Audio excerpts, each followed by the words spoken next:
I was driving past a bunch of billboards on the interstate. I went to go and buy some pants for Nicholas because he needs like newer jeans and stuff like that. Boys got to have pants. Boy's getting too big for his current britches, and he needs some more room. Always for his... praying through the knees. If you need pants, I carry an extra pair. I mean, you know how boys are, always praying through the knees. So on the interstate, I was driving past, and there was some billboard up there. I think it was for Cracker Barrel, and they were saying like 20 meals for $12.99 and less and stuff. And I was thinking to myself, I remember there used to be meals that were like $8.99, $9.99, and the prices have just kind of gone up. Yeah. And how people always talk about the whole dollar menu at, like, you know, particularly McDonald's, but then a lot of other fast food places, and Taco Bell used to be cheaper and stuff. And I thought to myself, you know what would be a really great thing nowadays would be for, given the way prices for food and going out also has been kind of expensive and stuff like that since coming back from COVID and things, and inflation, is that this would be prime time for buffets to come back into style, where you can kind of pay like, you know, kind of like $12.99 or whatever it is around that. And when you usually pay for that at a sit-down restaurant, you get one plate, and that's pretty much it. But, you know, a couple bucks more beyond that, maybe like a flat $15, maybe $16, all-you-can-eat buffet type of thing. And you can have multiple trips to the buffet line and stuff and things like that. And unfortunately, there used to be a bunch of chains like that around the country, but they've closed over the decades. And the only thing you really have now is like Chinese buffets that you see. But, you know, if you're going to go into one of them, you're pretty much going to have the same thing from Chinese buffet A and Chinese buffet B and Chinese buffet C. And that's kind of, for the most part, what you have. But Orange chicken, sweet and sour chicken, cream cheese Rangoon, not crab Rangoon, cream cheese Rangoon. Cream cheese. Although they sometimes call it crab Rangoon, I think they probably just mix something into the cream cheese to kind of have it. No, that's my point. They don't even do that. They don't even put it in the fake crab. No. I'm saying when you go to the buffet, when you go to the buffet, it's the bottom of the barrel at the Chinese buffet. So, yeah, they've got those. I don't know what it is exactly, but I think it's chicken, but it's like in that really artificial red color, and they're put on like skewers. It's almost like yeah. I mean, I don't know what type of animal that might come from, but it's good, whatever it is. So I'm curious about pricing. Pricing will always be is probably the biggest hindrance towards buffets now, because food is so expensive now that, if anything, it's worse for buffets to happen in post-COVID world. But I'm curious, so I'm looking at your old stopping grounds, Villa Park, just to see. I was looking at 10 best buffets near Villa Park, Illinois. Number 1 is Nuevo China Buffet. No way. I have questions. Well, you know, America loves its fusion cuisine. That's and true. It's more fusion than, I guess, Mexican and Chinese. But then they have Sushi. Yeah, that's the weirdest. That's another thing that's weird at Chinese buffets, where you go past all like the General Tso's chicken. They've got the water chestnut with eggplant and whatever stuff, and then you come across like maki rolls out of the blue, and you're just like, New chief from who's making these? New chief from Japan. New chief from Japan. So Nuevo. I wouldn't be so quick to say that they have an actual Japanese chief in the kitchen running this Chinese buffet. It's a step above. It's there's a sushi chef, and then there's kaicho, which is chief, Japanese chief. So, okay, do they have a website? And it's probably all handmade by some guy named, Ramon, who's from Manila. Well, I was going to say, Nuevo definitely makes me suspicious of the authenticity of any of this. But I'm curious, so I'm looking for a menu of some sort. A menu, but more of a website? Okay, let's see if we can get to Nuevo. I want to know what the menu price. I want to know what the pricing is. Nuevo China Buffet in North Lake. Oh, are there more than one? I have no idea. Well, that sucks. Okay, I'm trying to figure out how much of a buffet, suburban. I don't know how many Chicago buffets there are in the city, but I was hoping for. It's more of a staple of the suburbs. Yes. So. Oh, here. Shiki Buffet. Here, Shiki Buffet has a website. It's buffets. Buffets is the Cicero and Glendale. Cicero and Glendale Heights. All right, there we go. Let's do Cicero. Eat, drink, be scared. Oh my God, their ad is from Halloween. Okay, they got Corona buckets, so we know. What the fuck? Sol Modelo Dos Equis. What the fuck? I'm noticing an interesting trend here. Yeah. What? All right, this isn't answering. It is vaguely anime-esque. So what is Asian Flavors Restaurant? Shiki Buffet? Maybe they know who their clientele is. Shiki. What does Shiki mean? Shiki Jitsu. Shiki. I'm trying to remember what Shiki Jitsu was. Let's see here. Why is their ad only for alcohol? I think you're getting a lot of answers about why there's not that many buffets now. Oh wait, here we go. Four Seasons? Monday through Friday. Shiki means 4 seasons. According to Google Translate. Oh, okay. Interesting. Monday through Friday lunch adult buffet, $13.49. Is it like adult themed buffet? Dinner buffet is $17.49. All right. Saturday dinner adult buffet is $17.99, 50 cents extra. for the hot poppin' Saturday night. They put actual crab in those crab rangoons. Ooh, there's at least 0.1% crab. Those are the crab rangoons that they have to go into that interdimensional portal to harvest them and bring them back into our dimension. I have no idea what Alex is talking about. That was from our what was that?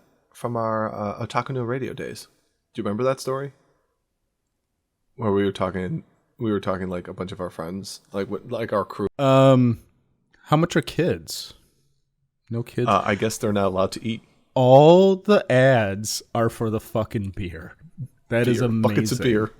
All right, so $20 a person for an adult. Mm-hmm. Plus 15 for the bucket of beer. Plus 15 for the bucket of beer.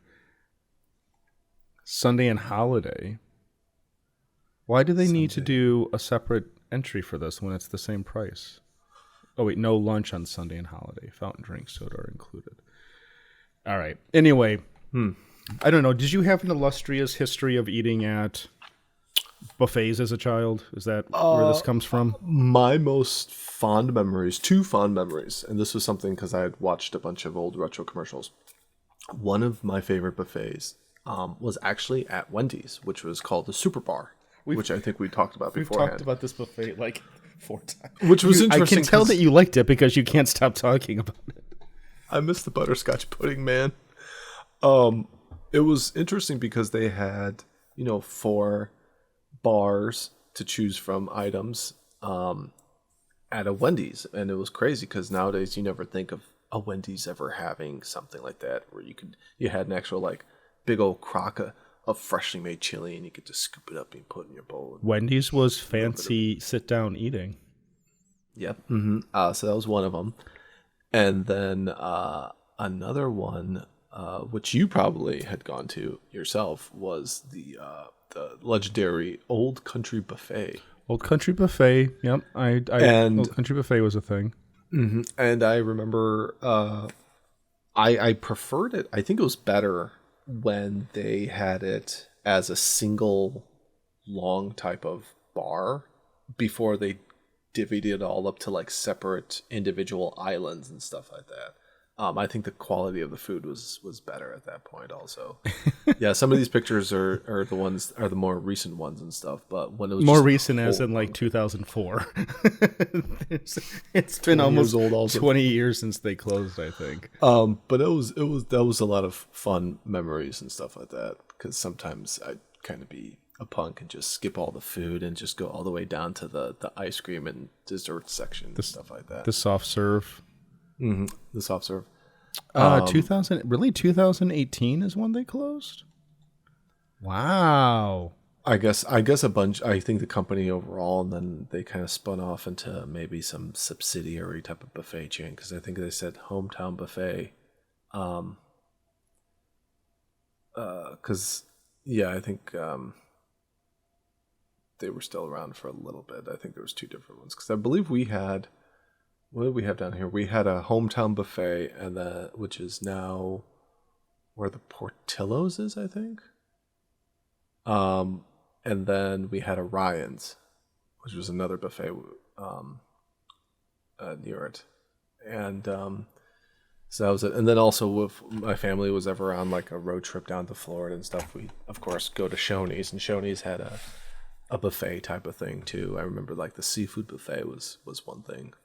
Golden Corral. I've been to a Golden Corral up in Algonquin, I think it was, or something. There's a while back. There's one in Fox Valley. Yeah, I think there was one off of Randall in Batavia, and they were building it for a long time, and it like never got finished. And then one day it was like open, and it was open for like 6 months or something. And now I think it might be like some sports bar of some sort. Yeah, it's not even on the map there anymore. So I'm curious. Because I was curious about how much this cost to go to Golden Corral. It's the only thing I can think of that approximates. I've never been there, but it's the only place I can think of that's known as a buffet place. Yeah, that's a chain in this area that I can think of. So we've got. I didn't realize that there was only the one. Oh, that's Cicero. Never mind. So Naperville, Bolingbrook. Orland Park. Yeah. Okay. Yeah. So that one up there, the one up there in Elgin, was the one I ended up going to. So you don't have anything in Champaign? We have, I think, a couple of like Chinese buffets, and that's it. Just Chinese buffets. 10. I think so. 10 best 10 buffets in Champaign. What's this? Imperial Buffet. Is that Chinese? I guess. That's Chinese. Yeah. Sunny China. Yeah. Yoder's Kitchen? Which you went with us. So I say we went to a buffet. It was a breakfast That's in Arthur, buffet. though. Huh? It's down in Arthur. Yeah, but so you it's guys, not like you guys could make the trip. It only took 45 minutes to get there. Yeah, that's true.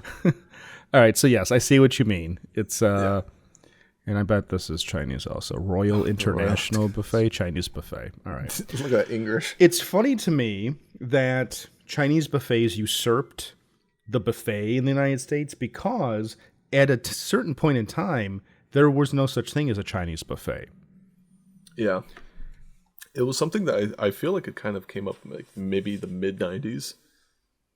I remember there was one in Villa Park next to the Chuck E. Cheese, which was called like New China Buffet or New China Star Buffet or something like that. I remember when Japanese, or rather sushi buffets became a thing.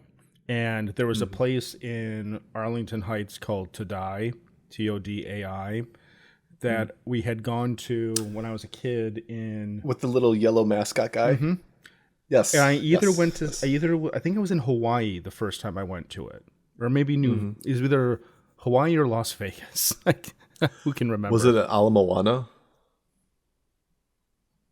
I don't even remember where I was. Okay.